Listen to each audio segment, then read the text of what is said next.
Good morning বন্ধুরা, আশা করি সবাই খুব ভালো আছো, সুস্থ আছো। আমিও খুব ভালো আছি।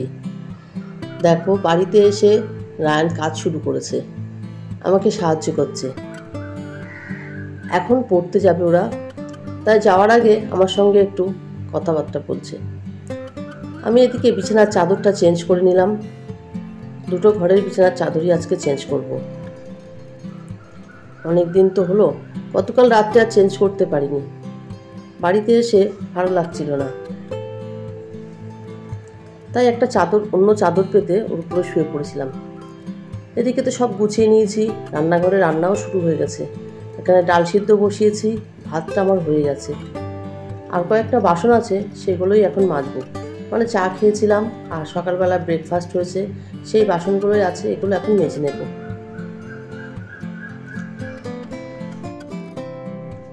এদিকে মাজা কাজও চলছে, রান্নাও চলছে।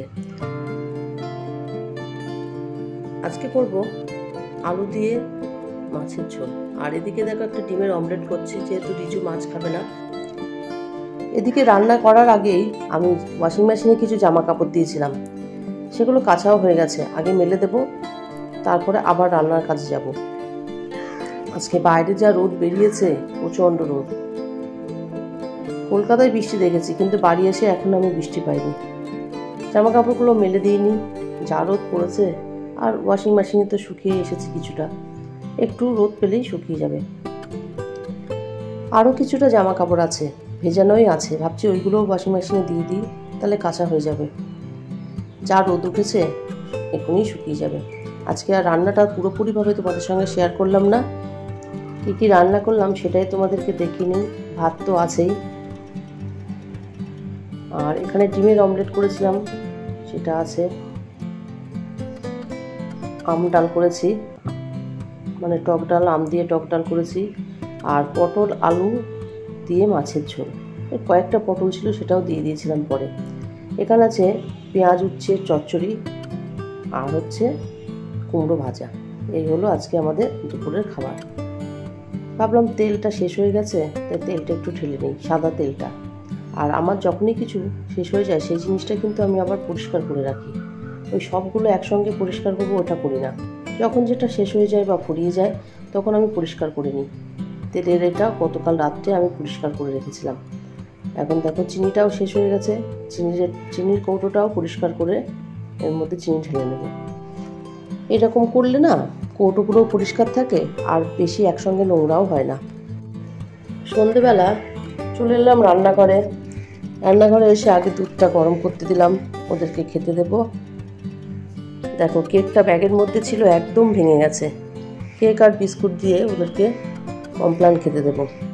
আর আমিও তো সঙ্গে চা করে নেব। আমার হাতটা দেখতে পাচ্ছ, আমি কিন্তু আজকে আবার একটু মেহেন্দি করেছি। ইচ্ছা হলো তাই আবার একটু পড়লাম। চা আর কমপ্লান নিয়ে ঘরে চলে এসেছি। আমার পরিবারের সকল সদস্যদেরকেই বলছি, তোমরা আমার পাশে থাকো। আমার পাশ থেকে কিছু কিছু বন্ধু সরে যাচ্ছ, হয়তো তারা নতুন বন্ধু। তোমাদের ভালোবাসা পাওয়ার জন্যই, তোমাদের সাপোর্ট পাওয়ার জন্যই তো সকাল থেকে রাত পর্যন্ত সারা দিনের একটা ভিডিও তোমাদের সামনে প্রেজেন্ট করি। কিন্তু তোমাদের ভিডিওগুলো তো আমি ফুল ওয়াচ করে চলে আসি, লাইক দিই, কমেন্টও করি। নতুন নতুন অনেক পরিবারে আমি জয়েন করেছি, কিন্তু তোমরা কেউ আমার পরিবারে জয়েন করছো না। করলেও আমার পরিবার থেকে চলে যাচ্ছ। আর যে সকল বন্ধুদের আমার ভিডিওটা ভালো লাগে, তারা সকলেই আমাকে সাপোর্ট করো, অনেক অনেক ভালোবাসাও দাও।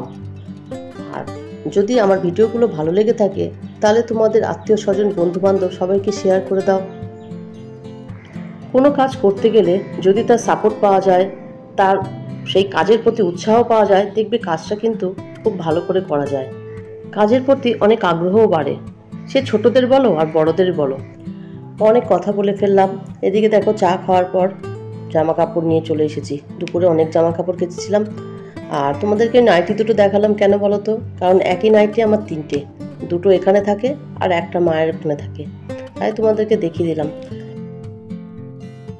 দেখতেই পেলে আমি তো জামা কাপড় গোছাচ্ছিলাম, জামা কাপড়গুলো গুছিয়ে জায়গায় রেখে দিয়েছি। আর লিলিদের বাড়িতে গেছিলাম, যে ব্যাগের মধ্যে কয়েকটা জামা কাপড় ছিল সেগুলোও গুছিয়ে রেখে দিলাম। গোছাতে গোছাতে কয়েকটা জিনিস পেলাম, সেগুলোই তোমাদের সঙ্গে শেয়ার করব। দাঁড়াও দেখাই। দেখো এটা কি বলতো, একটা ব্যাগ। এটা মুন আমার জন্য কিনেছে, আমার লিডি সবাইকে দিয়েছে। ব্যাগটা দেখাই, দাঁড়াও। এই যে ছোট্ট একটা পার্স,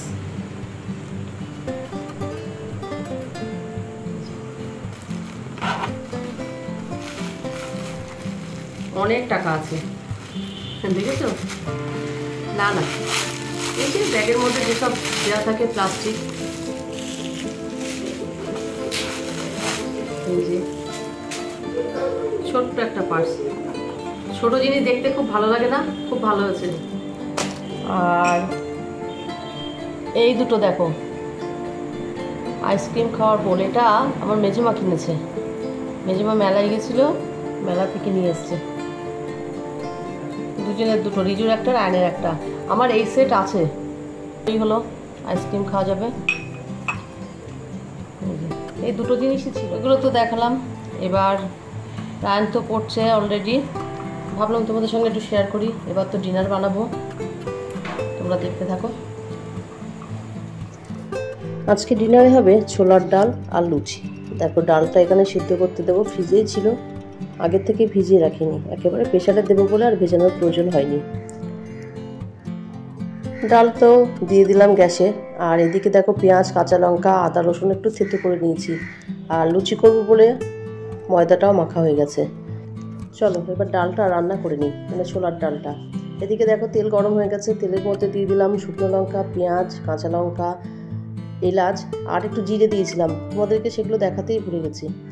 এবার মশলাটা কষানোর পরে, মানে পেঁয়াজটা একটু ভাজা ভাজা হওয়ার পরে গুঁড়ো মশলাগুলো দিয়ে দিলাম। হলুদ গুঁড়ো, ধনে গুঁড়ো, জিরে গুঁড়ো দেওয়ার পরে আগের থেকে সেদ্ধ করে রাখা ছোলার ডালটা দিলাম। তো সামান্য একটু জল দিয়ে নাড়াচাড়া করে দিলাম, আর উপর থেকে চিনি আর গরম মশলা ছড়িয়ে দিলাম। ব্যাস তৈরি হয়ে গেল ছোলার ডাল। এদিকে লুচিগুলোও করে নেব। রাত এখন অনেক হয়ে গেছে, প্রায় 9:45 বাজে। রায়নের জন্য একটু তাড়াতাড়ি করা, আমরা একটু দেরি করে খেলে অসুবিধা হয় না, কিন্তু রায়নের জন্যই করতে হয় তাড়াতাড়ি। লুচিগুলো ভাজছি, প্রত্যেকটা লুচি একদম ফুলেছে। আর লুচি, পরোটা বা রুটি ফুললে যা সুন্দর লাগে না, মনটাই খুশি হয়ে যায়, মনে হয় যে না সব ঠিকঠাকই আছে।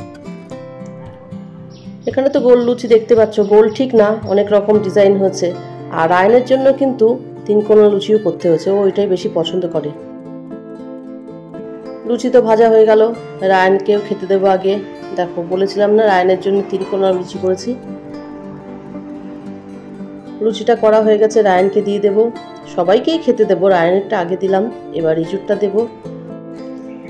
ওরা ঘরে নিয়ে চলে গেল, কারণ ঘরে কার্টুন দেখবে আর খাবে। ওদিকে ওর পাপাও বাড়িতে চলে এসেছে, এবার আমরা দুজন খেয়ে নেব। খাওয়া দাওয়ার পরেও তো অনেক কাজ থাকে, তাই না? রান্নাঘর পরিষ্কার করা, বাসন মাজা, টেবিল পরিষ্কার করা, এগুলো সব করতে হয়, কারণ পরিপাটি করে গুছিয়ে না রাখলে পরের দিন সকালে উঠে দেখতেই কেমন খারাপ লাগে। এদিকে রান্নাঘরের তো সমস্ত কাজ গুছিয়ে ফেলেছি, গ্যাস পরিষ্কার, বাসন মাজা, টেবিল পরিষ্কার হয়ে গেছে। আজ আর ভিডিওটা বড় করব না, আজ তাহলে এই পর্যন্ত। আমার ভিডিওটা যদি তোমাদের ভালো লেগে থাকে please like, comment, share and subscribe করো। সবাই খুব ভালো থেকো, সুস্থ থেকো। Good night.